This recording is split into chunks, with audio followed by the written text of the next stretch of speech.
চাচা বাড়িঘর তো সাজানো কেন, হেনা কোথায়?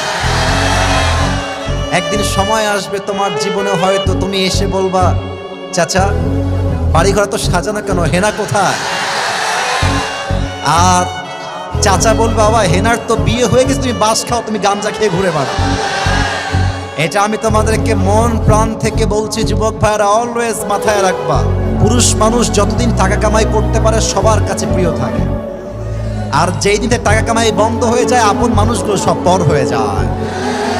টাকা কামাই করো হালাল ভাবে, অনেক বেশি ব্যবসা করো, চাকরি করো, উদ্যোগ নাও, প্রতিষ্ঠিত হও জীবনে।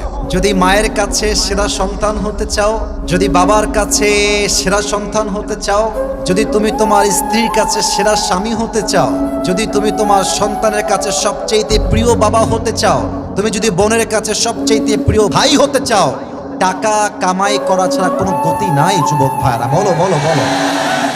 जब जेब में पैसा होता है तो पराये भी अपने हो जाते हैं, और जब जेब में पैसा नहीं होता तो अपने भी पराये हो जाते हैं।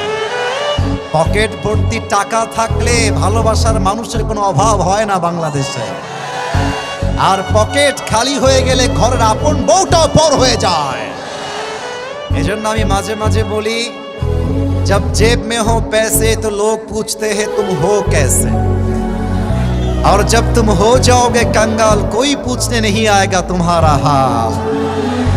पॉकेट भर्ती टाका बोलबे हाउ आर यू, কেমন আছেন ভাইয়া আপনি, আর যখন পকেট খালি বলবে হু আর ইউ, তুমি কে, তোমাকে তো চিনতে পারছি না ভাই আমি।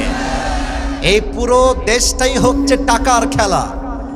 এই টাকার জন্য হাজার হাজার যুবক তার পছন্দের মেয়েকে বাংলাদেশে বিয়ে করতে পারে না, এবং এই টাকার জন্য আমি মেয়েদেরকে অসম্মান করে কথা বলছি না, সব মেয়েকে আমি আসিফ এক পাল্লায় মাপি না। অনেক মেয়ে টাকা দেখলে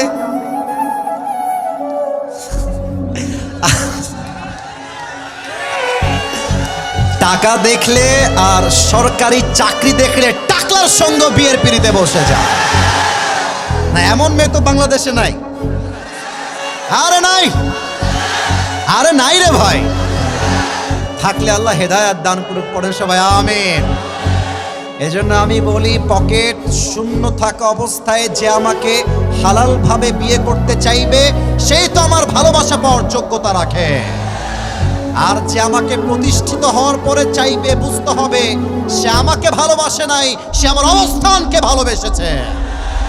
আল্লাহ যুবক ভাইদেরকে হালাল ভাবে বেশি বেশি ইনকাম করার তৌফিক দান করুক, পড়েন সবাই আমিন।